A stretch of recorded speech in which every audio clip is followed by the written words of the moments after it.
a profit motive behind certain elements of life, certain areas of care has been a disaster, certainly in healthcare. And now we're finding that nursing homes that are privatized, of course, are seeking to maximize profits, cut costs. And one way that they do that is understaff and essentially needlessly drug their residents so they don't really have to deal with them too often.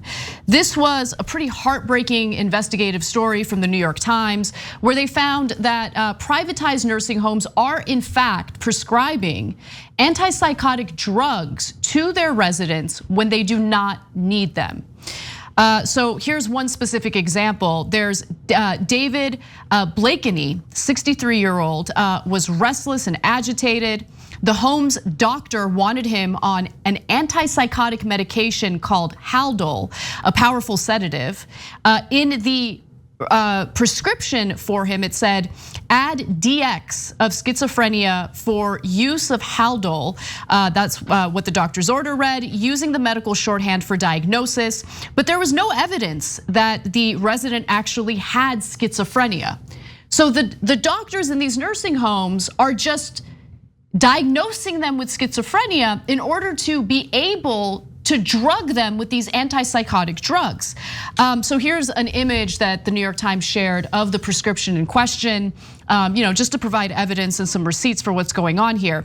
Now, Blakeney's medical records show that several people warned that he was too sedated, receiving too many drugs.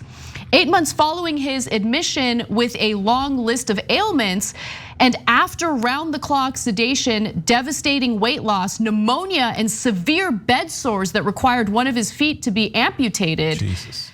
Blakeney was dead.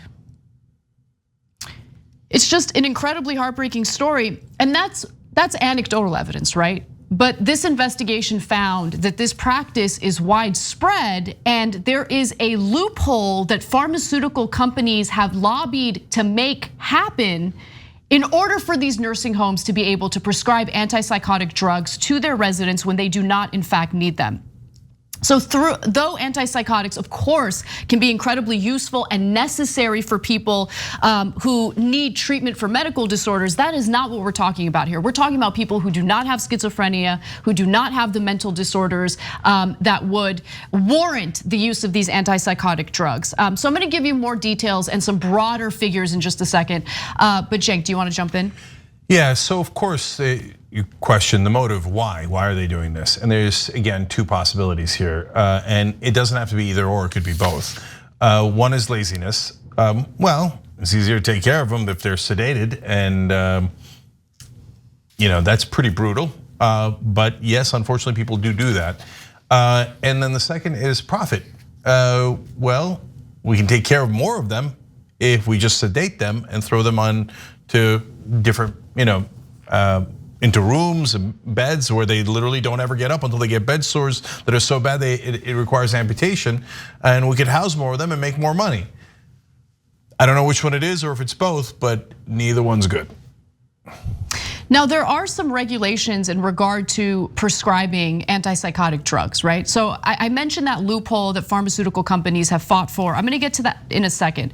But first, let's go to graphic 7 here. The risks to patients treated with antipsychotics are so high that nursing homes must report to the government how many of their residents are on these potent medications.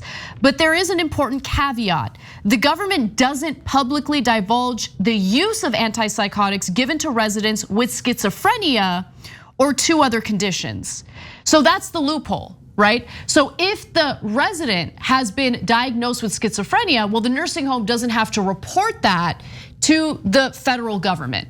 Okay, so there actually wasn't a public record of Blakeney, for instance, being on these antipsychotic drugs. And so through this loophole, the government and the nursing home industry are actually obscuring the true rate of this antipsychotic drug use within these nursing homes and among these vulnerable residents. Now, last year, the industry teamed up with drug companies and others to push Congress and federal regulators to even broaden the list of conditions under which antipsychotics don't need to be publicly disclosed. So they want to ensure that there's less reporting. Listen, pharmaceutical companies were front and center. They were the ones that drove the opioid epidemic that the country is still dealing with today.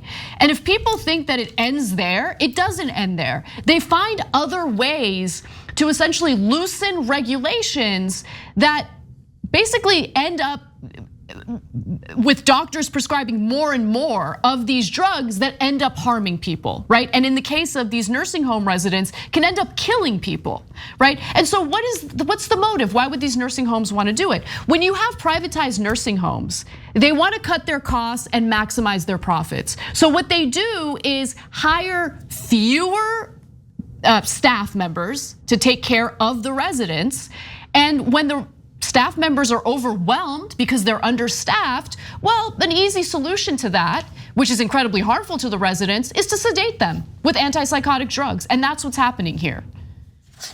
So our members often have specific expertise in these issues, and so that's why, among the reasons why we love doing the show with them, tyt.com/join to become a member. In this case, Anahita 13 wrote in, we don't even use Haldol as a chemical restraint in the ER unless it's absolutely necessary for the safety of the patient. Misuse of chemical restraints is illegal, and I'm disgusted. It's disgusting. Yes. It really is. It is, and remember that particular person died, let alone all of the other cases that this affects. But remember, unfortunately, so many of these stories come back to money and politics. Remember, Andrew Cuomo had COVID patients go back into nursing homes, and then we found out nursing homes were his donors. So they had money to make, even if the COVID patients were gonna come back in. It was just an unbelievably greedy thing to do, and it was facilitated by the fact that they'd basically bought off the governor. And later we found out, yeah, apparently there was no, not much restraint to what Cuomo would do ethically. And so, but all that, the things about his corruption we already knew, but the press didn't cover that much. But on the other hand, New York Times here with a great story, and credit to them for exposing this problem. And then finally, I got to give you one more stat before you say finally. Okay, yeah, of course. Just to give you a sense of how much of a problem this is, take a look at how nursing home residents are disproportionately diagnosed with schizophrenia. So, and given these antipsychotic drugs. Today, 1 in 9 residents has received a schizophrenia diagnosis in these nursing homes. In the general population, the disorder, which has strong genetic roots, afflicts roughly 1 in 150 people.